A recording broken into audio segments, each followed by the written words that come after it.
సీతక్క, లాల్ సలాం సీతక్క. సీతక్క, నీ గురించి ఆంధ్ర జాతి, తెలుగు జాతి, తెలంగాణ జాతి ప్రజలంతా కూడా చాలా సంతోషిస్తున్నారు.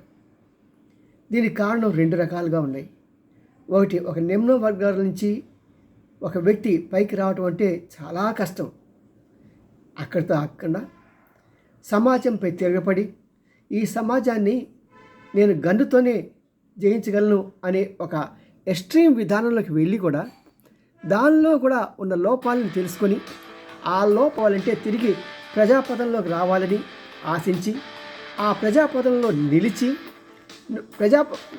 ఒక నక్సలైట్ అడవికి వెళ్ళిన తర్వాత తిరిగి తను సామాన్య స్థితిలోకి రాగలదా అనే ఒక చాలామందికి భయం ఉంటుంది. ఎస్, సమాజం వీళ్ళని యాక్సెప్ట్ చేస్తుందండి. ఎందుకంటే ఇలాంటి వారి యొక్క జీవన విధానం మార్చుకుంటారంటే వాళ్ళు చక్కగా సమాజం ఆదరిస్తుంది అనడానికి మార్చుతుందిగా మన సీతక్క ఎంతో కష్టపడింది. ఒక కుమారుని ఎక్కడో వదిలి తను బతుకుతున్నది, భర్త చనిపోయాడు.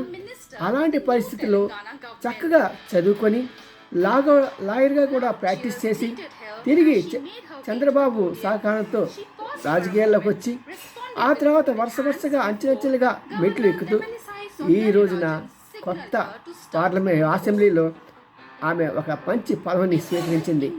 మరి ఇక్కడితో ఆగలేదు, ప్రజలంతా ఎదురు చూస్తున్నారు.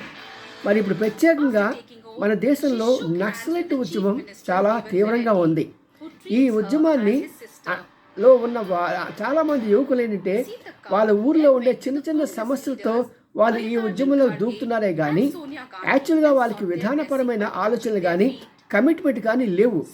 మరి మీలాంటి వాళ్ళు చక్కగా వారి దగ్గరికి వెళ్ళి వారిని తిరిగి జీవన విధానంలోకి తీసుకురావాలని ప్రజలంతా ఆశిస్తున్నారు. మనం చూస్తే ఎంతో రక్తపాతం, ఎంతోమంది సైనికులు చనిపోతున్నారు. అనేక రకాలుగా అనేక సార్లు ఇటు వారు చనిపోతున్నారు బాంబులతో, కత్తులతో, ఈ తుపాకీ మూతలతో, ఇటుపక్క పోలీసులు చనిపోతున్నారు. ఎంతో ధనం ఖర్చు అవుతున్నది.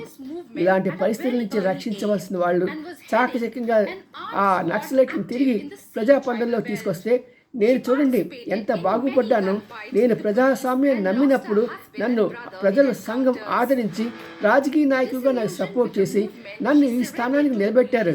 కాబట్టి మీరు రండి, దేశం ఆహ్వానిస్తున్నది, దేశం ప్రజలంతా మిమ్మల్ని ఆహ్వానిస్తున్నారు.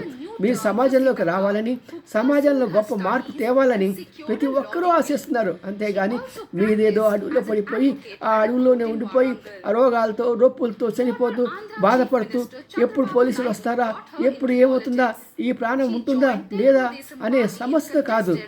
మీరు ధైర్యంగా ఉండండి, సమాజంలోకి రండి, నేను ఉంటాను. ఆ రోజు జయప్రకాష్ ఉద్యమంతో ఎంతోమంది నక్సలైట్లు ప్రజాపదంలోకి వచ్చారు. మరి ఈ రోజున మీ అంతా ఆశిస్తాం మా సీతక్క ద్వారా ఈ యొక్క ఉద్యమకారులంతా కూడా తిరిగి సమాజంలోకి రావాలని, వారంతా కూడా మెయిన్ లైన్లోకి వచ్చి వారు కూడా వారి యొక్క జీవితాలు వారిని ఎంచుకున్న మార్గంలో పైకి రావాలని భారతదేశంలో ఉన్న ప్రతి ఒక్క పౌరుడు, ప్రత్యేకంగా ఆంధ్రప్రదేశ్, తెలంగాణ, ఒడిశా, ఛత్తీస్గఢ్ ఈ 4 రాష్ట్రాల వారంతా కూడా మేము ఎంతో ఆశిస్తున్నాం. ఇది కేవలం ఈ తుపాకుల వల్ల కానీ అధికారుల వల్ల కానీ ఏం జరగదు. కానీ ఒక్క సీతక్క లాంటి వ్యక్తి తను కష్టపడి తన మార్గం ఎంచుకొని ఆ మార్గంలో వాడు నడిపించగలిగితే ఇక అడ్డు ఉండదండి. వాళ్ళందరినీ తీసుకొచ్చి చక్కగా ప్రజాస్రవతలు కలపాలని ప్రతి ఒక్కరూ కోరుకుంటున్నాం. సీతక్క ఈ కోరిక నెరవేర్చుతామని మేమంతా ఆశిస్తున్నాం. ఈ వాక్యం మీకు నచ్చితే మీరు లైక్ చేయండి, షేర్ చేయండి, పక్కన ఉన్న సబ్స్క్రైబ్ చేయండి. మీతో పాటు మీ యొక్క కామెంట్ కూడా చేయండి. సబ్స్క్రైబ్ చేయడం మర్చిపోకండి. మీ ఎన్ రామ్జీ, సీనియర్ జర్నలిస్ట్, గుడి గంటల టీవీ 9. బాయ్.